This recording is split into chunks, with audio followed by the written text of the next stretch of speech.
வணக்கம் and welcome to the show interesting info. June 27 இந்த world microbiome டே அப்படின்னு சொல்லிட்டு ஒரு டேங்க. சரியான ஒரு மேட்ரு, நமக்கு தெரியாத ஒரு உலகத்தை கொண்டாடுறதுக்காக ஒரு டேங்க.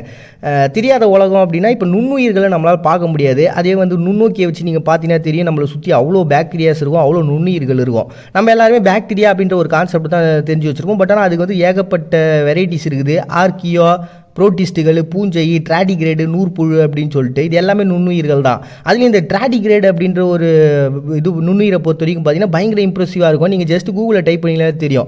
இது பயங்கரமான டெம்பரேச்சர்லேயும் உயிர் வாழும். இதை என்ன பண்ணியிருக்காங்க, ஒரு தடவை டெஸ்ட் பண்ணலான்னு சொல்லிட்டு பூமியிலேருந்து அப்படியே விண்வெளி கொண்டு போனாங்க. விண்வெளியிலையும் பார்த்தீங்கன்னா பூமியில் எப்படி இருந்ததோ அதே மாதிரி தான் பார்த்தீங்கன்னா ஒரு பல்கி பெருகிற கான்செப்ட் எல்லாத்தையும் பண்ணிகிட்டே இருந்திருக்கு. ஸோ சும்மா இம்ப்ரெசிவான ஒரு விஷயமா இருந்துங்க. இப்படி தான் எல்லா நுண்ணுயிர்களும் இருக்குது. ஏன்னா இப்போ நம்மளுடைய உடம்புலேயே பார்த்தீங்கன்னா தோலை பாதுகாக்கிறது ஒரு நுண்ணுயிர் தான். அதே மாதிரி இறப்பையில் நம்மளுடைய சாப்பாட்டை செரிக்க வைக்கிறதும் ஒரு நுண்ணுயிர் தான்.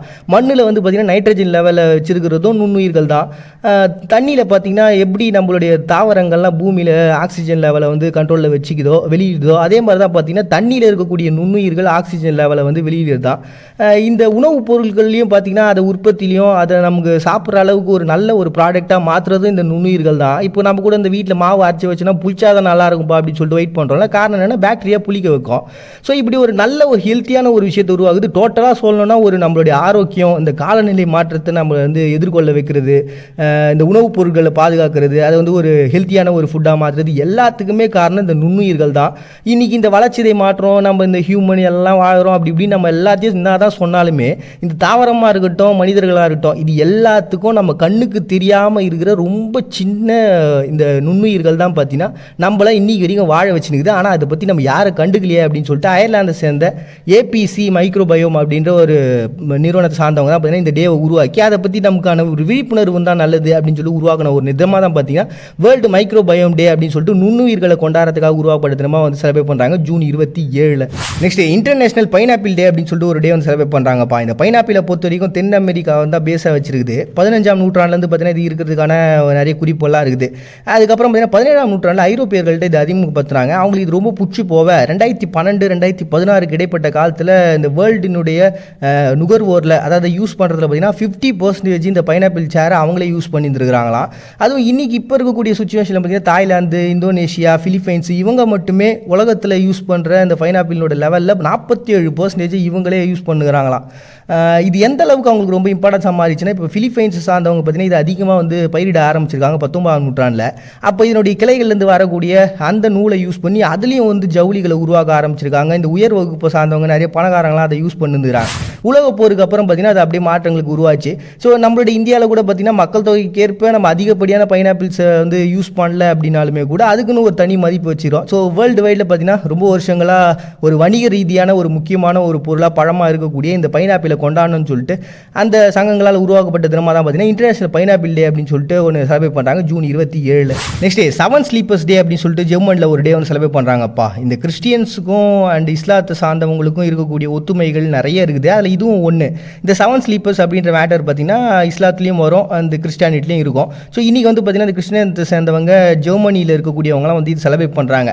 இது என்ன காரணம் அப்படின்னு பார்த்தீங்கன்னா, இந்த ரோமானிய பேரரசு நடத்தின சமயத்தில் டெசிஷியன் அப்படின்ற ஒரு ஆட்சியாளர் இருந்திருக்கிறாரு. அவர் இந்த கிறிஸ்டியன்லாம் பயங்கரமாக குடும்பம் பற்றின இருக்க ஒரு 7 பேர் என்ன பண்ணாங்க, ரொம்பவுமே சித்திரவதெல்லாம் பண்ண அவங்க என்ன பண்ணியிருக்கிறாங்கன்னா எபேசிஸ் அப்படின்ற ஒரு பகுதியை சார்ந்த ஒரு குகையில் போயிட்டு ஒரு தஞ்சம் புகுந்துட்டு இருக்காங்க. பட் அவங்க இருந்ததோ பார்த்தீங்கன்னா 3 நாள் 4 நாளோ, அதுலேயே நாட்கள் டிஃப்ரென்ஸ்லாம் இருக்குது, எத்தனை பேர் தங்கினாங்க அப்படின்றதுலேயே நிறைய குழப்பங்கள்லாம் இருக்குது. பட் இருந்தாலும் பேசிக்கான கான்செப்ட் தான்.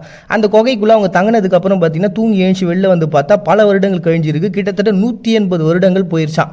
அதுக்கப்புறம் அந்த இடங்கள் மாறி அந்த கிறிஸ்டியன்ஸுக்கான ஒரு மதிப்பு அப்படின்றது அந்த பகுதியில் இருக்கக்கூடிய ஒரு கொண்டாட்டம் நிறைஞ்ச பகுதியாக அது மாறி இருந்தது அப்படின்னு சொல்லிட்டு நிறைய கதைகள் இது பேஸ் சார்ந்து இருக்குதுப்பா. ஸோ அப்படிப்பட்ட ஒரு நிகழ்வை கொண்டாடணும், அந்த 7 பேரை கொண்டாடணுன்றதுக்காக உருவாக்கப்பட்ட ஒரு தினமாக தான் இருக்குது. அதை தான் பார்த்தீங்கன்னா இன்றைக்கி 7 ஸ்லீப்பர்ஸ் அப்படின்னு சொல்லிட்டு ஜெர்மனியில் இருக்கவங்க செலிப்ரேட் பண்ணுறாங்க ஜூன் 27.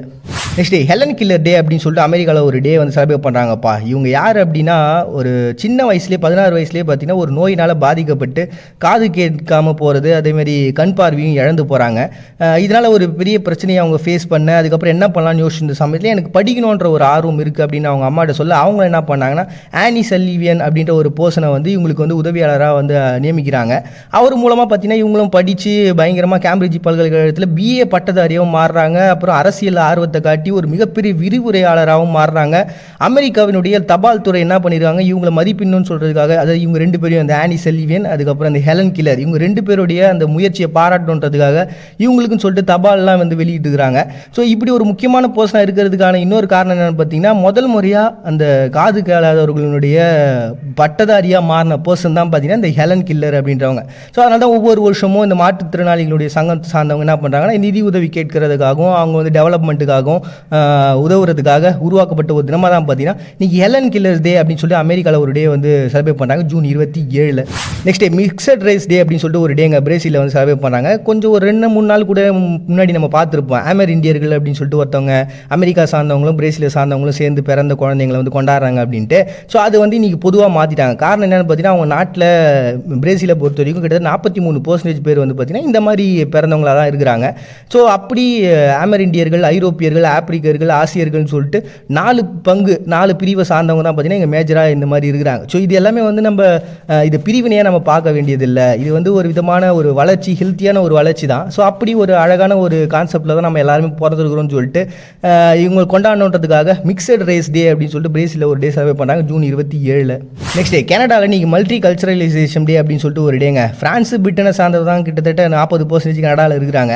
1971 தனி நாடாக அவங்க அறிவிச்சதுக்கப்புறம் அவங்க ஃபஸ்ட்டு ஃபேஸ் பண்ண ப்ராப்ளம் என்னென்னா, இந்த மாதிரி ஒரு மத ரீதியான விஷயங்களுக்காக அவங்களுக்கு உரிமைகளை கொடுக்குறது, ஒருத்தவங்களால் இன்னொருத்தவங்களுக்கு பாதிப்பு வந்துடக்கூடாதுன்னு சொல்லிட்டு அவங்களுக்கு சில உரிமைகளில் கட்டுப்பாடுகள்லாம் விதிப்பாங்களே.